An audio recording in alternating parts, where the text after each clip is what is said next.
আজকে মহাদেবপুর বরেন্দ্র অফিসের কিছু গাছের গুল আপনাদেরকে দেখাবো। যে গুলগুলো অকালে নষ্ট হয়ে যাচ্ছে, উয়ে খাচ্ছে, বৃষ্টিতে নষ্ট হয়ে যাচ্ছে।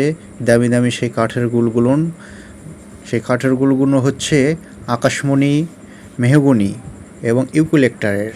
বরেন্দ্র কর্তৃপক্ষ এইগুলোর টেন্ডার দিচ্ছে না, অকালে নষ্ট করে ফেলছে।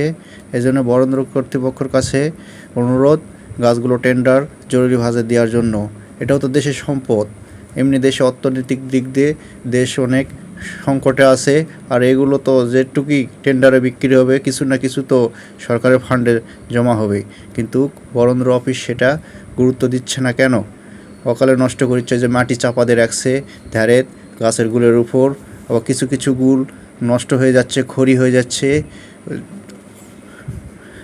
দামি দামি সেই কাঠগুলো, ওই যে ওই পাশে যে কাঠগুলো দেখালাম, ওই কাঠগুলো কিছুটা উয়ে ধরছে। আর এই গাছগুলোর যে ইউক্যালিপটাস, আকাশমণি এবং শিশুর কিছু গাছ আছে, এই গাছগুলো এখনও ভালো আছে। এই যে এটা মেহগনির গাছ, বড় একটা মোটা মেহগনির গাছ। এই গাছটাও অনেক দামির, এবং এই গাছটা অনেক দামি। আর এই পাশে, এই যে পাশে দেখা যাচ্ছে ইউক্যালিপটাস, এখানে শিশুর কিছু গাছ আছে। এই গাছগুলো ওই পিছন দিকে যেগুলো দেখা যাচ্ছে, পিছন দিকে ওইগুলো তো কিছুটা উয়ে খায় নিচ্ছে, নষ্ট হয়ে যাচ্ছে। বরেন্দ্র কর্তৃপক্ষ এগুলো টেন্ডার দিচ্ছে না। আজ এই বছর দুয়েক ধরে এগুলো গাছ আছে, ওই যে পিছন দিকে দেখা যাচ্ছে, ওগুলো কিছুটা খড়ি হয়ে গেছে। এগুলো তো সরকারের ফান্ডে জমা হতো, এটা টেন্ডার দেওয়া উচিত জরুরি ভিত্তিতে।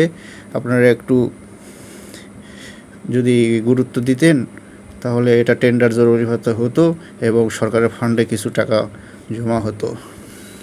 কারণ দামি দামি কাঠগুলো ওরা অকালে নষ্ট করে ফেলিচ্ছে, কোনো গুরুত্ব দিচ্ছে না। সরকারের ফান্ডে তো যেটুকুই হোক টাকা জমা হতো।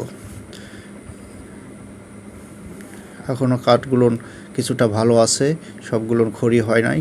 ওই যে আকাশমণি, মেহগনি, আর এখানে আছে ইউক্যালিপটাস, আর ওখানে দেখালাম যেগুলো শিশুর কাঠ। এই জন্য বরেন্দ্র কর্তৃপক্ষের কাছে অনুরোধ, এগুলো তাড়াতাড়ি টেন্ডার দিতে।